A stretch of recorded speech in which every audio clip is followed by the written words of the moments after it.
అదే RTV app వార్తల్ని క్షణాల్లో చదివే అవకాశం ఉంటుంది. ఒక న్యూస్ పేపర్, ఒక టెలివిజన్ ఛానల్ మీ చేతుల్లో ఎప్పుడూ ఉంటాయి.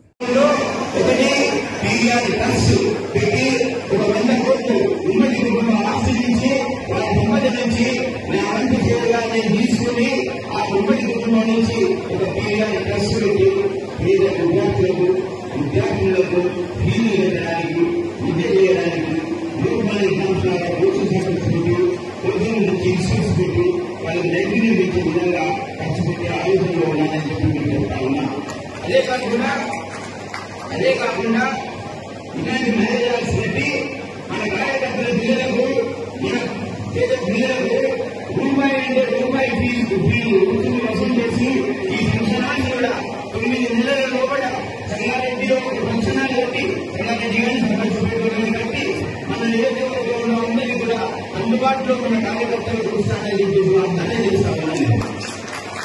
ఆలోచన ఒకటే, ఎంతో మంది ఫంక్షనాలు కట్టాలంటే, ఫంక్షనాలు బిల్లు చేయాలంటే 60,000 రూపాయలు, 70,000 రూపాయలు అవుతుంది. ఆ 1,00,000 రూపాయల బదులు ఆ 70,000 ఖర్చు చేసే బదులు వారు ఒక తులం బంగారం ఆ బిడ్డ కొనిచ్చినా కూడా మరి ఆ రూపాయి ఖర్చులో నేను ఫంక్షన్ నిర్వహించే విధంగా ఒక హాల్ కట్టి మీరు మన క్యాడర్ కి, మన పేద ప్రజలకు అందుబాటులో తెలియజేస్తే ట్రస్ట్ నుంచి మరి వాళ్ళందరూ కూడా సంపద జరుగుతుందని ఆలోచించుకుని నేను ప్రజాసేవలు ఉండాలి కాబట్టి నేను ఆలోచించుకుని ముందుకు వస్తాను.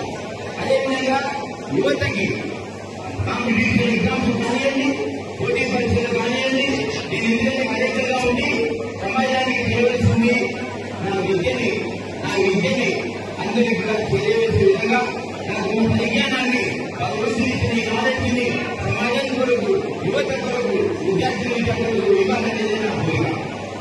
దానిలో క్రమంగా ట్రైనింగ్ కోచింగ్ సెంటర్లు పెట్టి ఉచిత విద్యా సదుపాయం కల్పించి, ఉచిత కోచింగ్ సెంటర్లు పెట్టి, ఎక్స్పర్ట్స్ పెట్టి, సబ్జెక్ట్ స్పెషలిస్టులను పెట్టి మంచి పోటీ పరీక్షలో అన్ని నియోజకవర్గ కేంద్రంలో నోటిఫికేషన్ పెట్టి వాళ్ళందరూ కూడా మంచి ట్రైనింగ్ ఇవ్వాలనేది నా ఆలోచన. పార్టీ నుంచి, మన బీఆర్ఎస్ కుటుంబం నుంచి నేను ఎంత ఉంటానని చెప్పేసి మీకు వస్తా ఉన్నా. ఈ అభ్యర్థులను చూసినట్లయితే ఒక విద్యావంతునిగా, ఒక ఐఏఎస్ ఆఫీసర్గా ప్రజా సేవల నుండి మంచి ప్రఖ్యాతి గురించి ఎన్నో ప్రాజెక్టుల నిర్మాణంలో భాగస్వామిని, జిల్లా అభివృద్ధిలో భాగస్వామిని, ఈ పార్లమెంట్ నియోజకవర్గంలో ఉన్న ప్రతి గ్రామం తెలిసిన వ్యక్తిగా, ప్రతి గ్రామాన్ని సందర్శించిన వ్యక్తిగా, ప్రతి సమస్యను అర్థం చేసుకున్న ఆఫీసర్గా, నేను ఎంపీగా కూడా మీ అందరి సేవలో అందరికన్నా బాగా పనిచేసే అదృష్టం, అవకాశం నాకు ఉందని చెప్పి సవినయంగా తెలియజేస్తా ఉన్నా. ఎందుకు నన్ను ఎన్నుకోవాలి అని ఆలోచిస్తే బీఆర్ఎస్ పార్టీ అభ్యర్థిగా నేను ఏదైతే మరి బీఆర్ఎస్ పార్టీ అభ్యర్థి, అలాగే ఒక విద్యావంతుడు, ఒక కలెక్టర్ గా పనిచేసి అదే నేల మీద ఎంపీ అయినప్పుడు మీకు అనుబంధం ఏ విధంగా ఉంటుంది, ఏ విధంగా ప్రజలకు పనిచేస్తారనేది మీరు ఆలోచించి నన్ను గెలిపించుకోవాలని చెప్పి మీ అందరూ కూడా ఆశీర్వదించి మీరే ఎమ్మెల్యే అభ్యర్థిగా అంగీకారంగా గెలిపించిన మీ అందరికీ సురక్షిత అవసరాలను తెలియజేస్తున్నాను. మన మీద ఇంకో కొత్త వాయిపోతుంది. పార్లమెంట్ ఎన్నికలు వచ్చినాయి.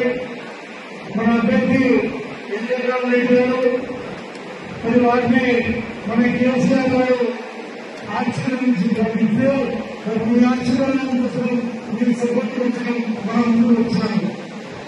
మనం అదే విధాన్ని కొనసాగిస్తూ సంఘానికి నియోజకవర్గంలో పెద్ద మెజార్టీలో గెలుపడాల్సిన అవసరం ఉంది. ఎందుకంటే మీరు నన్ను బలోపేతం చేయడానికి ఎంపీ అభ్యర్థి మనకు కూడా ఉంటే అధికంగా నిధులు వచ్చే పరిస్థితులు, లేకుంటే మనం కొంత ఇబ్బంది పడాల్సిన పరిస్థితులు. మరి అట్లా కాకుండా మరి గెలిపించుకోవాల్సిన అవసరం ఉంది. మరి ఇందాకందరూ చెప్పినాము, రేవంత్ రెడ్డి ముఖ్యమంత్రి స్థాయి, మరి ఆ స్థాయిలో మాట్లాడుతున్నట్టు ఎక్కడా కనిపిస్తలేదు. మరి మొన్న మహంగాల్లో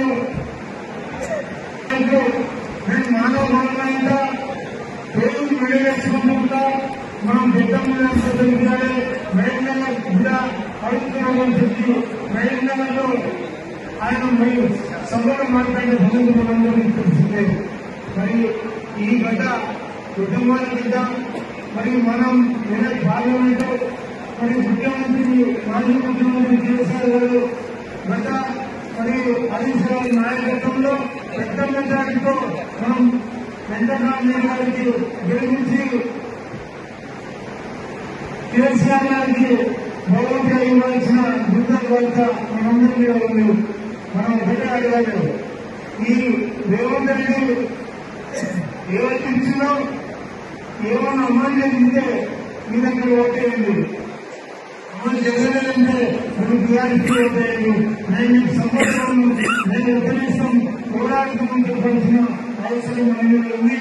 మనం ఎందుకన్నా మరి ఇంతమంది రైతులకు మేలు చేయాలి, విద్యార్థులకు మేలు చేయాలి, ముసలి మేలు చేయాలి. మరిన్ని వీడియోస్ కోసం ఛానల్ ని సబ్స్క్రైబ్ చేయండి. లేటెస్ట్ అప్డేట్స్ కోసం వాట్సాప్ ఛానల్ ని ఫాలో చేయండి. అండ్ లింక్ డిస్క్రిప్షన్ లో ఉంది.